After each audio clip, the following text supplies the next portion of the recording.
What's up, guys, and welcome back to the Battle of Central Europe Season 3. This is going to be the last game that VP and CCK are going to play today in this Game 2 of Best of 2. Currently, VPP up 1-0 over CCK after pretty much just strangling them out with a Naga Siren, as Naga Sirens usually do. It is going to be here on HeflaTV Hitbox 1 where you're going to find the rest of the games that VP Polar are going to be playing for this Group B group stage. I'm Mike Loris. I have Grandis here with me, and man, I don't know what CCK have to do to switch things up, but they have to do something drastic, I think. Yeah, I think that's fair. I think they can't play like their standard game if they want to win up against Virtus Pro Polar, and maybe just go for something completely out of the box and crazy. Like, I don't know, pull out all of the holds barred, like just get the Huskar, get the Tusk, get something that, I don't know, it's something a little bit peculiar that might catch Virtus Pro Polar off guard. Maybe not in the first two picks, but later on in the game. Of course, going for strong heroes to start things off is going to be desirable almost 100% of the time. It's actually going to be a Faceless Void opening for VP, so that's a little bit interesting. I don't think he was touched in the last draft. CCK should look to something like a Tidehunter in response, or maybe take a Skywrath Mage so that VP don't take that combo, but yeah, Faceless Void is definitely a change of pace for Virtus Pro Polar. I expect to see Mag on that hero. Illidan probably doesn't seem like a Faceless Void kind of player, and doesn't seem like a great matchup for the hero player kind of thing, but it is possible that they want to run it like that. But really, Virtus Pro, what they're going to look to do for their next couple of picks is to dump as much damage as they possibly can into that Chronosphere. So Skywrath Mage is going to be a high priority. I've even seen, I believe it was Virtus Pro, run a Queen of Pain with the Faceless Void. I might not have been, but yeah, it is. They have possibilities in that. Yeah, for sure. There's definitely a lot of different things that can combo with it. Yeah, especially outside of just the standard Invoker Scarth Mage, stuff that we're pretty used to seeing. As for CCK, they go for the Tidehunter, and although it's not the most conventional of second picks, I'd like to see them go for the Witch Doctor, if for nothing else, to deny it away from Virtus Pro. But it also works decently well with the Tide as well. That is picking up two of the heroes that they ran with last game, and well, their contributions were, I would say, fairly limited, though that was kind of just because of the laning choices that both CCK and VPP had made. Tidehunter didn't have a lane to go in, and really the Witch Doctor didn't either. Going for a Skywrath Mage is, I would say, very similar to going for the Witch Doctor. You're banning it out from VP, getting rid of Chronosphere combinations, and at the same time, you have yourself a very solid support hero. So they're going to take like half of your advice. Fair enough.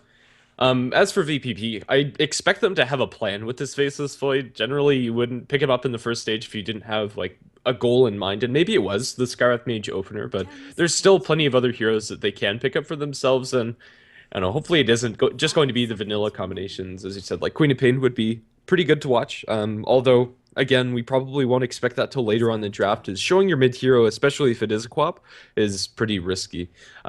We might see them go for some more team fight as well if they want to go for something a little bit different. But for now, it's going to be an Elder Titan. Combos decently well with the Faceless Void, dropping Earth Splitters inside the Chrono, but more than anything, that aura coming out from the Elder Titan is pretty ridiculous. Man, I've been seeing so much Elder Titan in the past couple of days as a support. What do you think about it? Because I don't really like it. I haven't seen it work in lane unless the enemies have just like not had a laning phase there at all. So I think in lane it's just way too weak and way too punishable.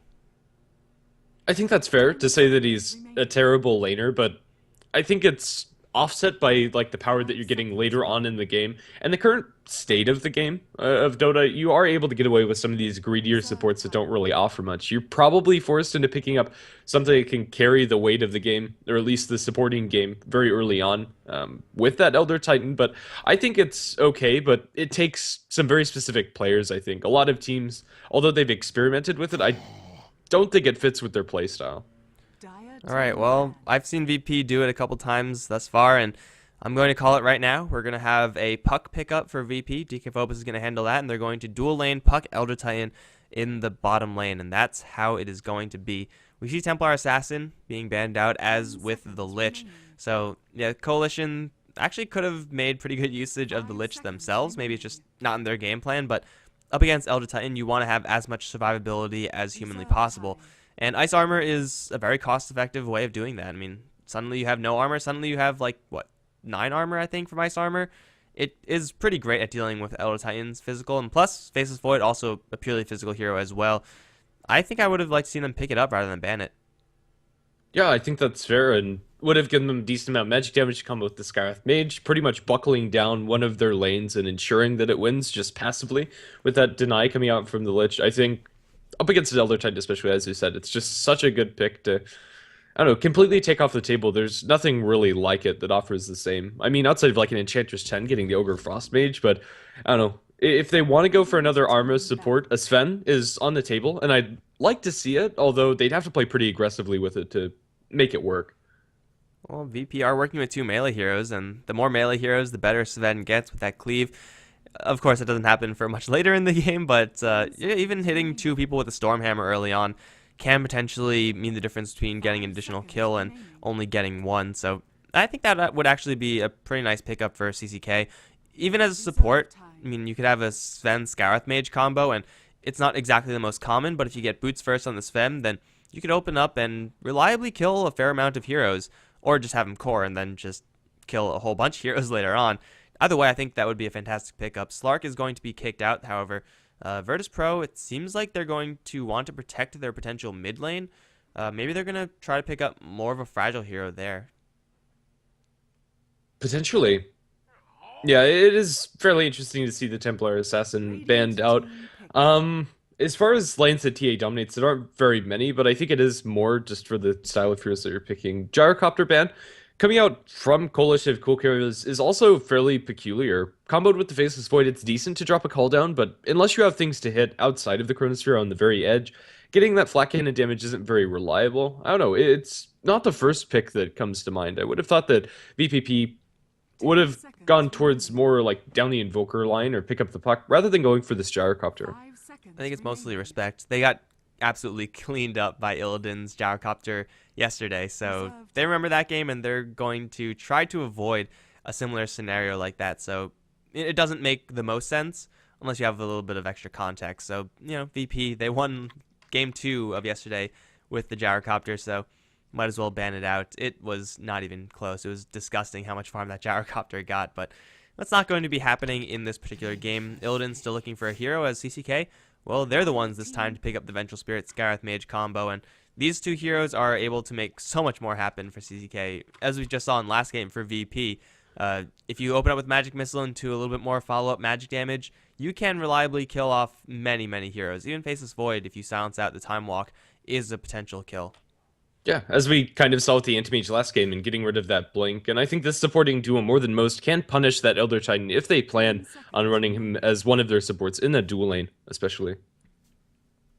Alright, so CCK with an aggressive roaming comp to start things off, and Elder Titan can't really do anything similar. He's generally very sticky in lane. He will occasionally move out and do something if you have a really good hero to partner up with, i.e. Vengeful Spirit, but that's probably not going to happen as VP. Well, they go for what worked last game. It is going to be, once again, a Viper picked up. I still think that there's going to be a Puck just because they played so much Puck yesterday, but either way, Viper, a pretty high damage hero, but when you add Natural Order on top of that, then Viper's effectiveness just gets extended by another 10-20 minutes. Definitely taking away like all of their base resist as well as all of their base armor, making Nether Toxin and Viper Strike hitting that much harder, especially for targets like Scarith Mage and Vengeful Spirit. Generally fairly low strength supports. Vengeful Spirit does scale well, but in a support you generally don't see the amount of levels and farm need to make her survive up against that. They just can't do it.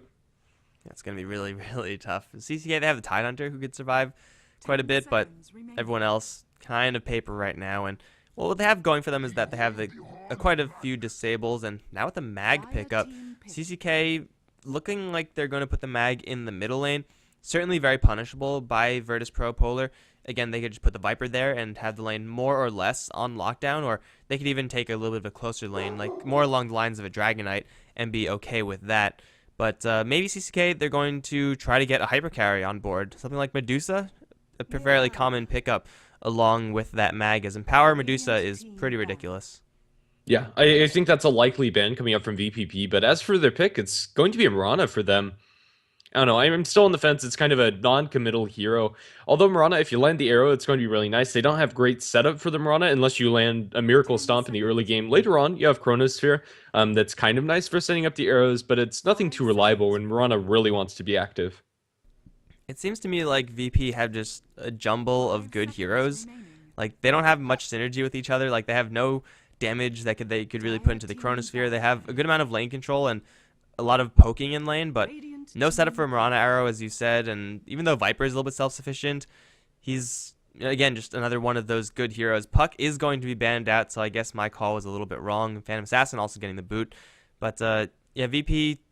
I don't know. It just seems like they have good heroes, but not good heroes together. Yeah, I think that's fair. As far as their next choice, it's going to be a Wraith King. I don't know. I am not entirely on board with this. It's going to be a nice carry for them, but I think going for something harder hitting like that Medusa is just better in most senses. Even the Faceless Void, jumping in with the Chronosphere, you can usually get off the Stone Gaze before he's able to proc it, especially after the nerfs to cast time as well as like the time walk duration. Getting in there, it's fairly easy to just press R, and then Faceless Void can't do anything inside that Chrono, and then afterwards you can pretty much clean up, especially if Magnus gets an RP. I think it's just a better choice. Carry Wraith King is always kind of iffy for me. Yeah, me too. It's good sometimes if you get a lot of farm. If you get a fast Blink Dagger, then you come online a lot faster than some other carries, and you could do quite a lot of work, especially if you have Empower with that. But I feel like Wraith King in general is kind of a cop-out. Like, if you want to get a carry hero who benefits a lot from Empower, and who's going to be blinking in, then Anti-Mage seems pretty good, or Phantom Assassin, I guess, would have been pretty good, if not for the fact that she was banned out, but Wraith King always seems like a mediocre carry to me, and it is very punishable. VP, well, they're going to go for a Clinks. Another strong hero for sure, but, I mean, Clinks is going to be going up against a Scarith Mage, a Vengeful, with RP and Ravage. It's just another good hero to add to the good hero pile that Virtus Pro Polar have accrued for themselves. So, even though we both don't really like the Wraith King that much, I do think the Wraith King fits in a lot better with CCK's lineup than anything that VP has. Yeah, I think that's fair to say. Just the chain stunning itself is going to make their lane really scary. And although the Clinks, if it gets off to a good start, can completely snowball out of control, especially if this is like a Desolator Clinks with that Elder Titan, that's an absurd amount of damage. But yeah, there are things that they have to deal with. And if CCK are on the ball, get some good rotation in from the Scarith Mage and Vengeful Spirit, I like their draft on paper better. But based on Virtus Pro Polar's individual play, I think they're still favored slightly. Oh, for sure. And there's no way that CCK can actually overcome that, at least not after the last game. If they showed a much better performance, then, maybe we would say the skill is a little bit more even. And, if they had a couple of fortunate breaks or something like that, then they would be able to take it. But we saw how dominating VP were in the last game. And we can only assume that something kind of similar is going to be happening in this game number 2. But here we are, guys, in said game number 2. And we have CCK this time on the Radiant. We have Keck playing the Magnus. He's going to be playing it over in the mid lane. Top lane, it's going to be FlawX on the Tide, and the bottom lane, tri-lane. We got Nico Baby carry Wraith King with Villic, support Vengeful Spirit, and also supporting is going to be Suki's Scarith Mage. And on the dire side, we're going to have Virtus Pro Polar with DK Phobos handling the Clinks up in the top lane, supported by an Elder Titan played by Lil, mid lane Viper by Illidan, and Faceless Void going down towards bottom Mag, and he's going to be supported by Rain, or FNG, I think is who's playing that hero. I don't expect the Mirana to really stick on this bottom lane. She does have boots. Not that much mana sustain, only 1 clarity, but, Arrow is, you could throw out 2 of them with your base mana pool. So I would expect Mirana to leave the lane and very aggressively look for kills elsewhere, especially towards the middle lane.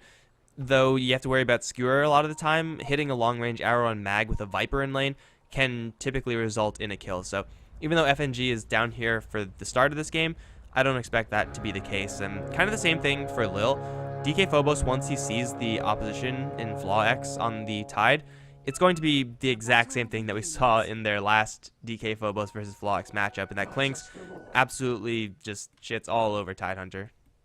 Yeah, pretty much. It's not in the same way that Viper does, but that physical damage from Searing Arrows, Kraken Shell or not, is going to become unmanageable at a certain point for the Tidehunter, and he's going to be just completely zoned out. We do have a ward coming out from the Tidehunter to spot some rotations, and let's see, do we have sentries on Elder Titan? Not yet, not enough gold to purchase them, so that is going to maintain the case, and so it's going to help Tidehunter a little bit in lane, but as you said, it's just not a happy place for Tidehunter to be in. in that sense, it looks like we're going to have two lanes going the way of Virtus Pro Polar, and bottom lane really the only lane that they're probably going to struggle in. Even if you're a Faceless Void with that Time Walk and some support from Mirana, it's unlikely that Mag's able to get much, except for experience, out of this lane. As just a Silence, Wraithfire Blast, Magic Missile, there's too much chain stun.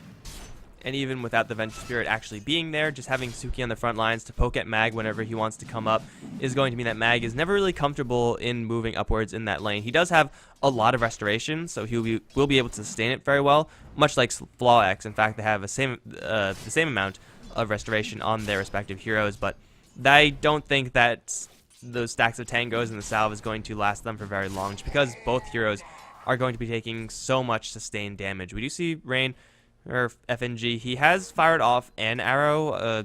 I don't think it hit onto anyone, but yeah, I'm just going to assume that FNG is going to be playing almost a pure roaming Mirana in this game. Yeah, for now he hasn't found that opening. He was spotted out by some illusions of the Vengeful Spirit, so he's been forced away from any of these lanes. He shot an arrow mid, but K3K was playing defensively enough to where it didn't land at all. They have a stomp onto FlawX. A little bit more damage is needed. Searing Arrow 1, Searing Arrow 2. If they've landed a Spirit, would that been enough damage? Not enough mana for that, so I guess it was irrelevant. But Lil walk up into an Echo Stomp. Not the best way to initiate, but hey, it works. Bottom lane, they, I guess, land an arrow. Man, all the kills happening at the same time, or all the aggression happening at the same time. Wraithfire Blast is going to be thrown the way of Rain. He's going to turn around and, at the very least, cancel off Villick's Clarity. But it is First Blood being drawn by the Mirana, and of course, you know, I would miss the arrow. Yeah, Scarrath Mage, a very squishy hero, and they're making use of that. If you land a long duration stun, even though they're not the highest damage heroes, the Mirana Faceless Void after the arrow don't have that much, but just a Time Walk down on the Scarrath Mage is more than enough to kill him off, and that arrow probably chunked him down at least a third. Man, and that's just so much damage with the level 1 skill. It's ridiculous if you can land it, and I don't know if Mag Time Walked in to help set that up at all, but I could assume that that was the case. Mag is getting a little bit more free time because of that kill and some much needed experience for that hero, and that's something that FlawX is not going to have. Still 0-0-0. Pretty much exact repetition of the last game when the Elder Titan was about at the same place. He's actually doing a very good job at zoning out a Tidehunter, and you know, Elder Titan, you wouldn't really expect him to be doing that good of a job in those fistfights, but Tidehunter, because he got Kraken Shell level 1, was not able to actually fight up against Lil. He was just forced to be zoned out because he had no other alternative. Yeah, Illidan skewered behind the tower, or under the tower rather, by K3K. He's going to eat a lot of damage and a little bit more than he bargained for, but Mirana Arrow doesn't land, so nothing's actually going to happen in the mid lane. Both of them just trading, harass, and for now Viper has this lane on lockdown, 20-12 compared to 7-0 of the Magnus. He's able to occasionally last hit with Shockwave, which is kind of the power of the Mag, but he needs to be so careful, especially if things like this happen. Arrow thrown by the Mirana, again going to miss, lands in the range creep, unfortunately for FNG. Just hasn't been able to find that opening after the first blood. Yeah, and that's kind of to be expected with the Mirana who's on the pure roam role. If you're not ganking into a lane that has like an Ember Spirit chain to set up with, or I don't know, a random Vengeful Spirit there to stun up, with no setup, it's very difficult to land those arrows. If you do, you feel like a baller, and most of the time it does result into a kill, but the odds of it landing is just so slim, and Mirana's completely out of mana. I don't know if she's going to be getting clarities or trying to save for a bottle or what, but she will not be very effective moving forward. She's only level 1 right now, and I do believe that is just the lowest level in the game, and yeah, it is. Not too surprising, as she has been 100% nomadic in this game. Yeah, and I don't expect that to really change. If she lands an arrow, it could be huge, but outside of that, she's kind of just not a hero. She's a walking arrow, which is not terrible if you're going to pick one spell to be. But yeah, it's not great either.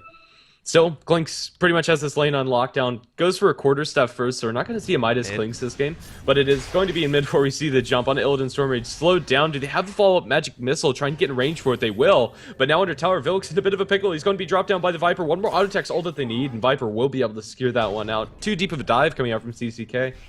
First of all, that was just a very greedy dive. Going for a Viper like that is bad. Going for any hero like that is also going to be pretty bad. And Illidan crucially got, arrow on mid. Oh, this time it's going to connect with the Viper Strike. The walk down onto Mag has no mana to do anything. Actually, now he has enough mana to skewer out. That's not going to save him, though.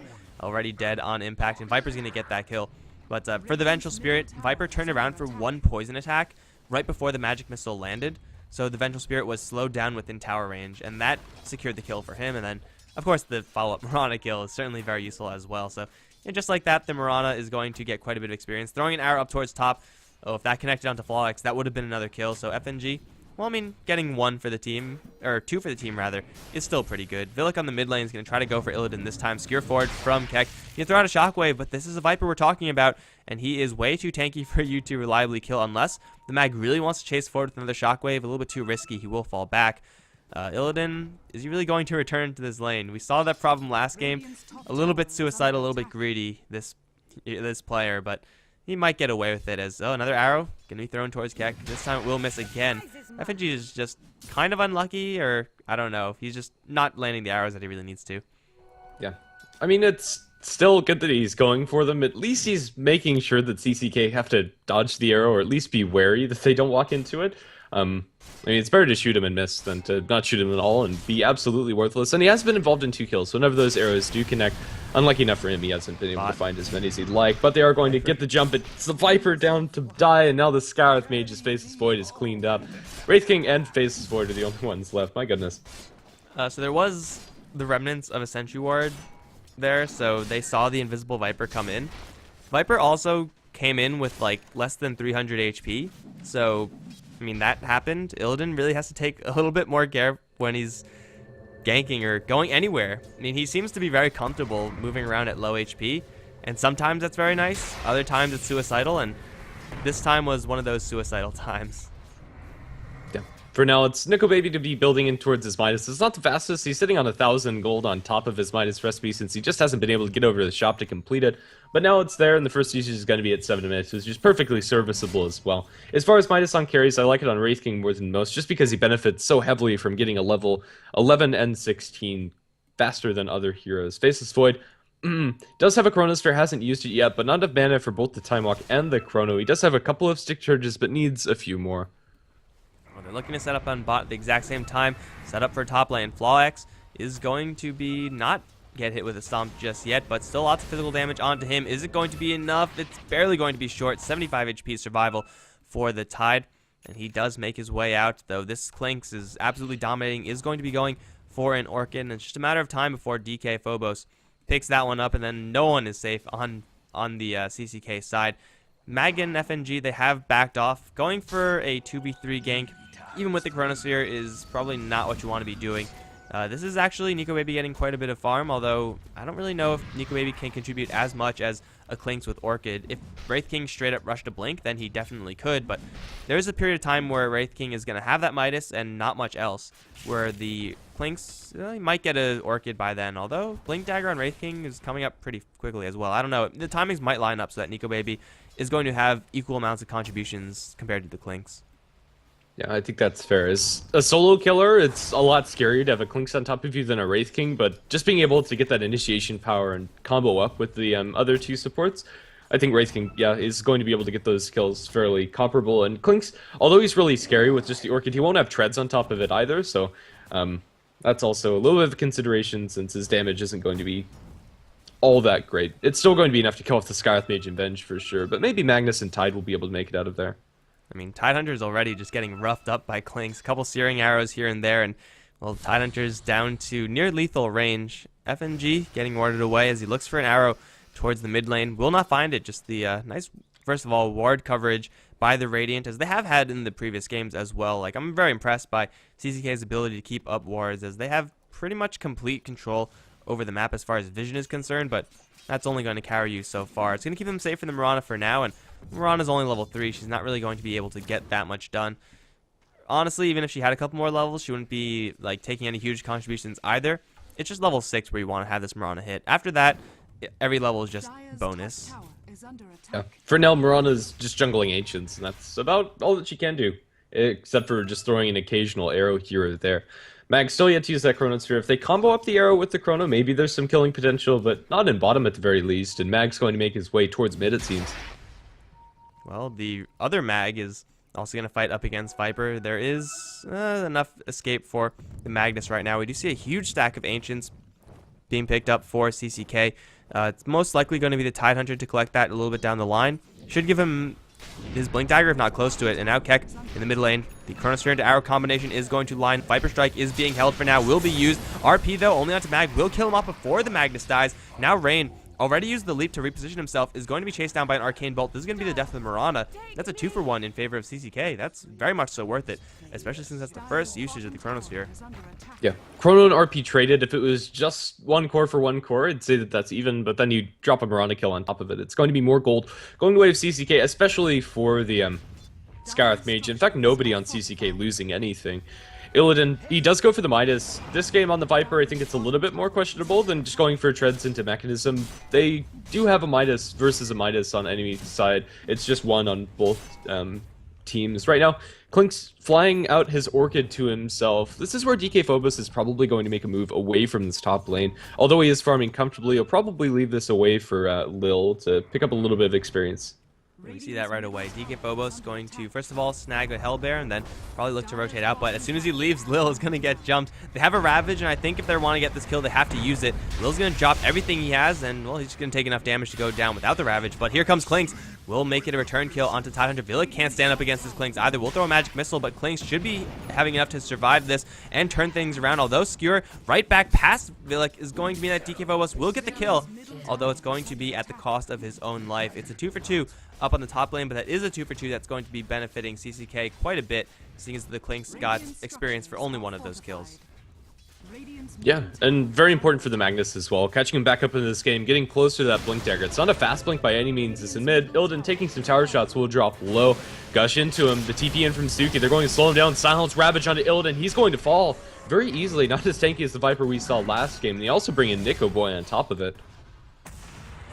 Not really Wraith King doing that much, but just getting a little bit more gold, a little bit more experience just from being in range, and he's sitting dangerously close to his Blink Dagger. If he does want to go for that item, and I think he should be going for that item, it's going to let CCK get a lot more opportunities like the ones that we just saw in the mid lane. Of course, they had to use a Ravage for that one.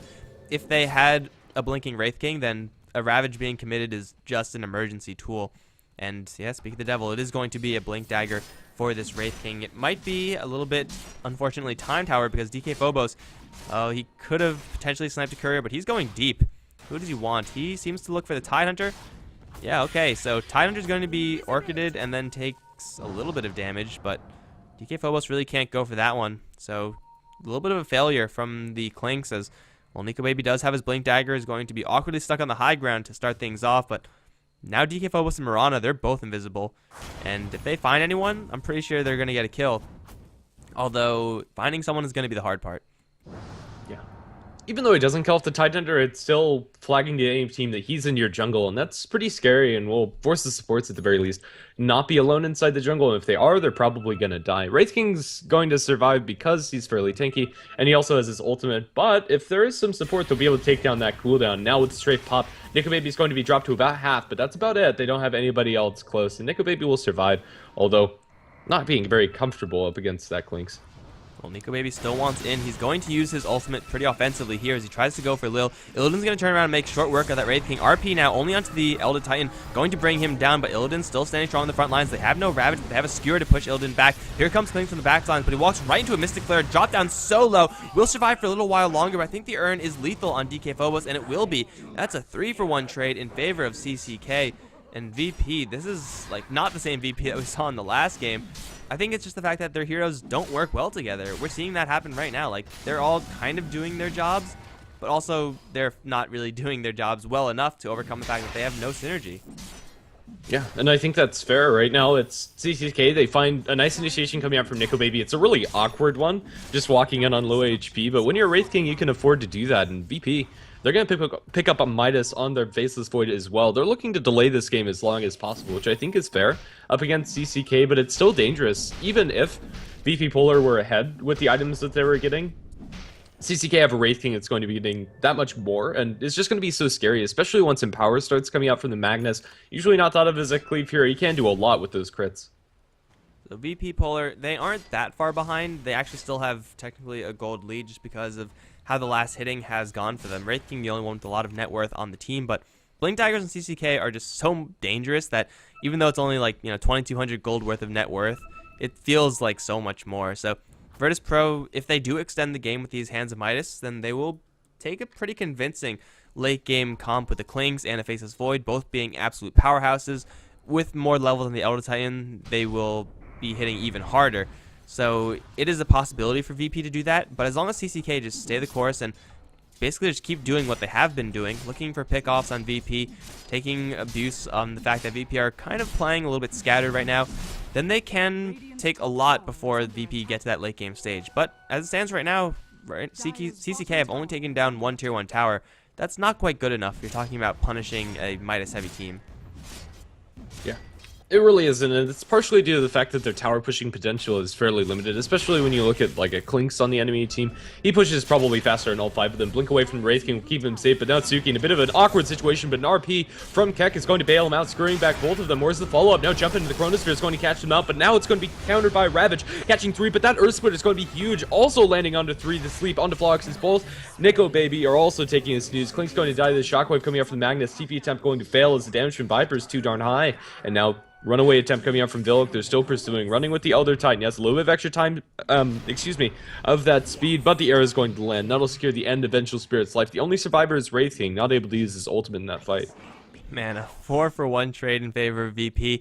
It is pretty rare that you see an Earth Splitter being used that effectively, like this early on in the game. It's only a level 1 skill, and generally it is kept at level 1, but holy crap, that ultimate combined with the Faceless Void Chronosphere was life-saving for Virtus.pro. Like, after the 2-man RP, I thought it was just all over for VP, but they brought in the cavalry, and they brought it in really hard, and they ended up taking a really nice fight. Earth Splitter does do a crap ton of damage if you could somehow line it up, and I don't think there's a better tool at helping to line it up than just the Chronosphere. Also, the Echo Stomp did quite a bit to hold out everyone as well, so lots of things going right for VP in that last engagement. Scarith Mage wasn't there to drop a Mystic Flare, which could have potentially swung the game, taking out someone, or swung the fight rather.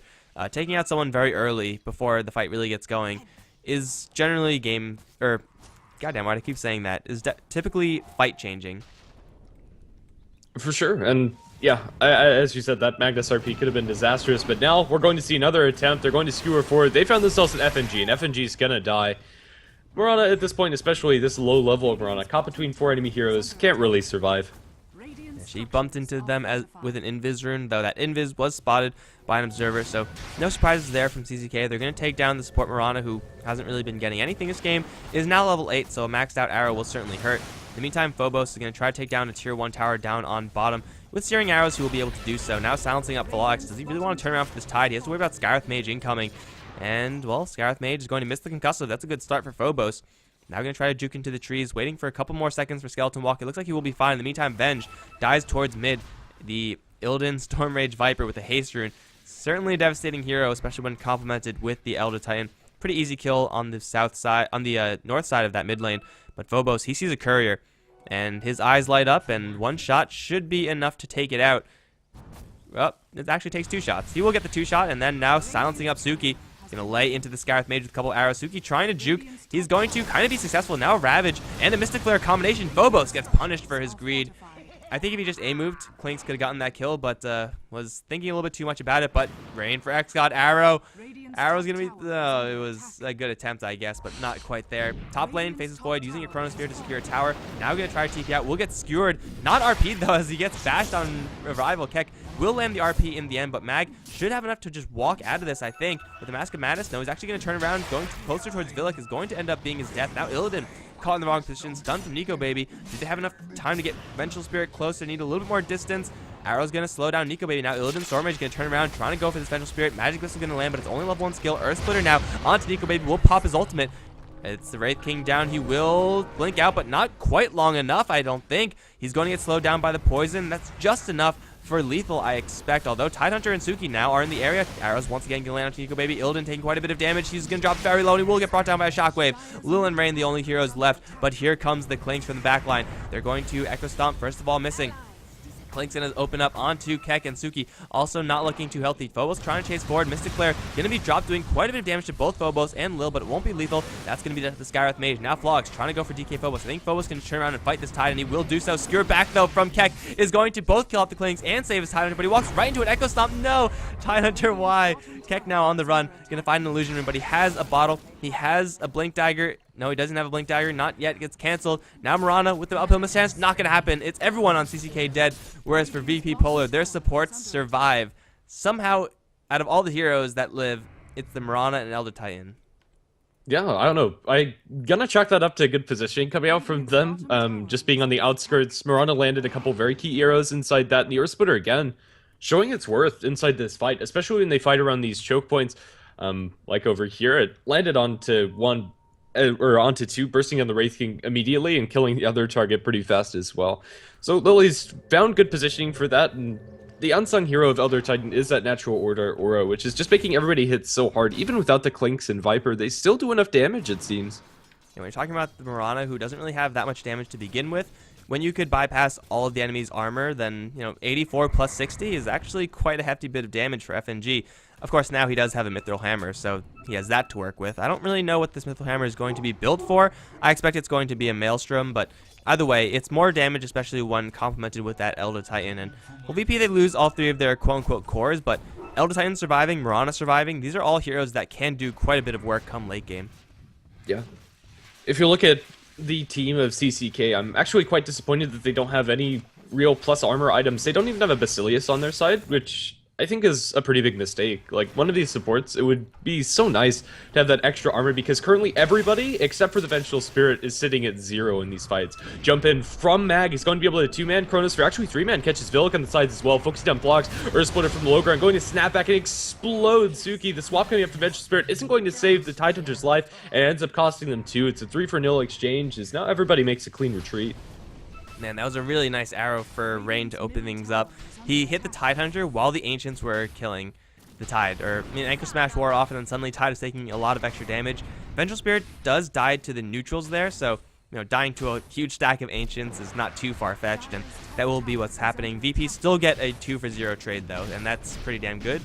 Also complemented by the fact that they clear off the rest of the quad stack, so lots of extra gold, both being picked up by VP and being denied to CCK. And well, VP, it seems like it was a little bit of a rough early game, but now they're just kicking into full gear. They are fighting so effectively, and a couple of levels in the supports, I think, probably made the difference there. Mirana now with the Maelstrom. Elder Titan, he's going to be building up a Yule Scepter. Pretty standard build-up, at least for Lil's the Elder Titan. No real big items on anyone else from VP, but hey, they are very well balanced. Actually, Illidan has an Aghanim Scepter. Did not notice that before. Yeah, and VP Polar, they're overcoming the fact that their heroes don't have any huge natural synergies. I mean, Faceless Void, Elder Titan do.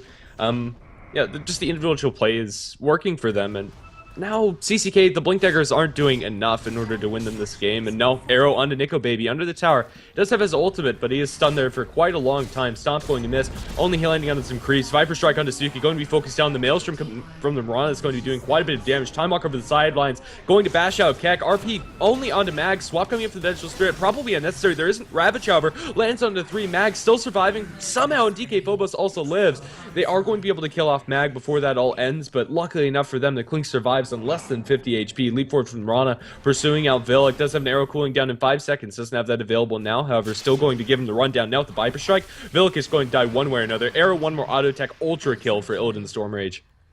My god, I was going to say secret carry Mirana, who is just doing so much work in the back end, but convenient double damage rune for Illidan, and with that Aghanim Scepter Viper Strike, that's such a low cooldown, just able to clean up everyone. Also, the fact that Mag was very much so distracting CCK just by being off on the sidelines. He took an RP all by himself, forced to swap out from the Vengeful Spirit, and Mag was just being a nuisance, and that's what Faceless Void is pretty good at. Well, Illidan maybe sticking around for a little bit too long as per his play as of late. However, he's going to turn around and kill Suki before he leaves. It looks like he will get that kill. Now is on the run. Flaw X, with the help of the Mag, should be able to take out this Viper, and it's going to be Viper once again playing a little bit suicidally, but that's fine because I think VP are enough far ahead that they could afford to give that away. Maybe once, maybe twice, but not anymore. Still, VP are in a very nice position as they finish up a couple of big items. Yeah, Yule Scepter on the Elder Titan for Virtus Pro Polar. Still nothing else on top of that Aghanim Scepter for the Viper. Still hasn't shown its hand as to what he wants to build, but the BKBs from Mag and DK Phobos are coming very soon. Just 300 gold or so, 500 gold for the Clinks until they're able to have those items. As for CCK, Nico Baby is still farming pretty well. He has that Mjolnir as well as the cleave coming out from the Magnus to help him, and he's doing quite a large chunk of damage, as long as he's not kited, but VP Polar have been doing a pretty good job of that, with Viper Strikes, arrows landing here or there, and Chronospheres. It's just really hard for Nico Baby to get that damage through. If they set up with a huge teamfight ultimate, on top of it, they could have the potential to win them, but they just need to find Virtus.pro Polar out of position, which is fairly uncharacteristic. I think this is kind of showing why we are both on the fence with Wraith King in general. Like, he's on top of the net worth chart, but it certainly doesn't feel like it. Like, he has picked up a Mjolnir and a Plate Mail, which were previously not on his hero during the last fight. So I guess to be fair, he was working with a much reduced net worth, or artificially reduced, let's say. But it still doesn't feel like he's on top. Like, it feels like DK Phobos is on top right now. It feels like the Viper is on top, even though they aren't. So yeah, I think that's probably a large reason why we both don't have much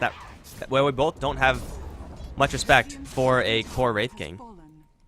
Yeah, jumping from the Wraith King, his stun's going to be disjointed, however, coming up from the Mirana, and now taking a little bit more damage than he bargained for, being bashed down by Mag, actually not getting those bashes. He's still going to fall, or will he? Yeah, one more Mjolnir proc is going to be enough. Arrow going to be a little too delayed, but the Stomp's going to land. Now Viper Strike on Nico Baby as the Chronosphere goes on the sidelines into Villic and Keck. Villic and Keck are going to be snapped back by that Earth Splitter, and now trying to screw away. He is going to be interrupted by that Yule Scepter. Keck now given the rundown by the Elder Titan as well as the Viper and company. It's going to be another 3-for-0 in favor of Virtus.pro Polar. They did get the tower, but that's probably not worth it, as Klink's got a tower of his own. Now hunting for Suki. Mystic Flare is going to drop onto Phobos. This time BKB will block all of it. Vlogs is going to get the silence in the end, but this is a Tidehunter we're talking about. It's going to be hard for DK Phobos to get that kill. This first charge of BKB is going to be wasted by the Klinks unless he gets this Scarith Mage kill, which is still possible. Arrow searching for Suki, but Suki's kind of close to the tower. Not close enough. 1, 2, 3, 4 hits. DK Phobos gets the kill. Dusted up now, concussive as well. He's going to turn around and fight Flawless. There is a Vengeful Spirit incoming, but Phobos is way too quick, and he's going to make it out. Still not the best usage of a first cast BKB, but it's decent enough, especially if they get Villic on top of this with a Viper Strike. Swap out from Villic, trying to keep himself safe. Might end up screwing over Flawless in the meantime. Yes, the Tidehunter is going to go down here. Also, Villic dies. That's a full 5-man wipe in the end. The BKB usage, it didn't start out well, but it turned out very well for VP Polar and DK Phobos, and they're also going to take a tier 2 tower on top of this. This is getting out of control for CCK. It really is. With the Klinks, they do have that benefit of being able to take those tier 2s very effectively. Right now, CCK do have their ultimates available, but still no Tidehunter Venge for 20 seconds and 35 until the Tidehunter's back up. They'll be able to put pressure on his tier 3, although maybe not be able to take it. They'll at least be knocking on CCK's door. I expect once the Tidehunter comes back, they're going to get out of here, jump in from the Mag, going to be used up immediately. Now the Stomp, Arrow, he's not going to be able to get off anything, and now that's Mag down on the deck. He does have buyback, probably needs to spend it. BKB was forced out by Mag, but now into the melee barracks are going to be focusing down. With their full team fight, Virtus.pro Polar need to respect that, and they are going to do so as they get out of the enemy base. Man, that was such an amazing read by Lil. Perfectly timing that Yule Scepter. As soon as the Mag had that RP there, which would have caught 2, he was up in the air and he could not do jack. And then, of course, the arrow follow-up. Nico Baby going to try to be a one-man army. I don't know if he's going to have enough to get away with this, though. Already dropped down to half HP. Does have a reincarnate. Swap back onto DK Phobos with the Ravage connecting onto 3 with the Mystic Flare onto Phobos as well. The Klink is going to barely survive, although the Chronosphere is not going to help him. That's going to be an RP, though, on Keck onto 3, and VP Polar, they might get cleaned up right now, but still the Viper's attacking from the sidelines. We'll first go for Nico Baby, and the Wraith King is going to be going down, although Lifesteal will keep him up for a little while longer. Ilden's still alive with the Heart of Tarrasque. Gonna try to go for Suki, will not have enough. CCK, they take the fight very convincingly off of a 3-man RP and a 3-man Ravage. It doesn't get much better than that realistically for them. Is it enough? It probably is going to be enough for them to get a little bit more space to farm up an additional item or two, but VP Polar, if they could avoid those ultimates, then still CCK are not in the ideal position. As we saw the impact of Wraith King in the last fight, it was very limited. Yeah. And the winners in that last engagement, it's the Magnus to get 2,300 gold and 1,700 on the Vengeful Spirit, but the other heroes don't really get much, especially the Tidehunter Wraith King, who both fell, and Virtus.pro Polar don't lose very much at all. I don't know, I'm not sure if that's entirely worth it. That extra gold on the Magnus is going to be nice, working towards a refresher Shivas or something along that caliber, but until he has that finished item, it doesn't really mean much. Yeah, and Vengeful Spirit, Scarith Mage, even if they had, an extra 5,000 gold right now, their contributions would still be more or less limited in this game. So, yes, it's the wrong hero to survive for CCK. Obviously, you can't control who lives and who dies, but Mag, unless he's going to transition over to an Assault Cuirass or something like that, which is seemingly unlikely with the Wraith King already packing a Plate Mail, the Mag is, for the most part, maxed out unless he wants to go for a Refresher Orb, which, if he could somehow sneak that item in, it could be huge for CCK so that they could continuously take similar fights to that they just took, but that's a very far away from the point for the mag right now, so maybe it's not even possible. Yeah. Right now, still, we're waiting for that Assault Cuirass coming out from the Wraith King. I think one of these supports really needs to invest into what Vladimir is offering. Even though it's not the greatest of items to pick up on Avenger Skywrath Mage, the extra lifesteal and damage would benefit the Wraith King, and more than anything, that extra armor. Still, the damage coming out for Virtus Pro Polar is too great for them if they don't connect with that big team fight combination, which is really scary for them. And now, giving a double life to DK Phobos is a great way for Virtus Pro Polar to overcome that, since after the RP and Titan Ravager down, they don't really have any other ways to control the Clinks, and he almost survived through that. Yeah, he was very, very close to death. If the Chronosphere was a little bit positioned to the southeast, then he could have potentially caught the Vengeful Spirit, in which would have secured the escape for Clinks, at least for a little while longer. It didn't seem likely that Phobos was going to escape from the last Chronosphere, but that's always possible with the Clinks. Maybe he gets an extra pact off or something like that. Who knows? But either way, now he has the workings of a Desolator, which is pretty close to being completed, and a double life. VP, they still have the mid lane that they have previously broken through. Are they going to go for it again? They know that they're walking into a whole bunch of enemy big teamfight ultimates. This time they have a Yasha on Mirana, they have a medallion or a Talisman of Evasion on the Viper, Maelstrom on the Faceless Void, almost Desolator on Clinks, and a Vlad's on the Elder Titan. Although if they catch Villic right here, or Keck, that's even better. Ravage is going to connect onto Lil and Illidan, but the Chronosphere from Mag instantly going to take out the Vengeful Spirit. Now going to try to go for the Mag, gets a Lucky Bash, killing off the Mag as well. Flaw X on the front lines, already used his only ways of escaping the Ravage, and he's going to be beaten down. Nico Baby's going to try to go for Mag along with Suki. Mystic Flare's drop, but Mag is going to shrug that one off for the most part. Will be brought down in the end, but now Echo Stomp and Nico Baby. Illidan's going to wake him up immediately. Now going to go to town on this Wraith King. He's going to have his reincarnation pop. Is there an arrow or anything to disable his blink out? It looks like there's not. He's going to escape. Here comes Tidehunter once again, but he doesn't actually have that much aside from a Gush. Anchor Smash is going to be slowed down, and Mirana's just doing so much damage with help of that Elder Titan aura. The Stomp is going to kill off the Skywrath Mage in the back line. Illidan's still going to town to everyone. In the meantime, Phobos, he's down the bottom lane, just pushing that one happily by himself. Nico Baby is poisoned by Illidan. He will be taking a fall. This Viper is so tanky, and with the Elder Titan aura is doing so much damage as well. Buyback from the Wraith King and try to get back into this, but Suki going to get Echo Stomped, and now the arrow is going to pick him off. Buyback from the Wraith King is not doing anything so far. Where is he going? He's going down towards south to try to kill off Phobos, but Phobos has already taken down the tier 3 and the range Raxes. Melee Rax is soon to fall with the fresh Desolator.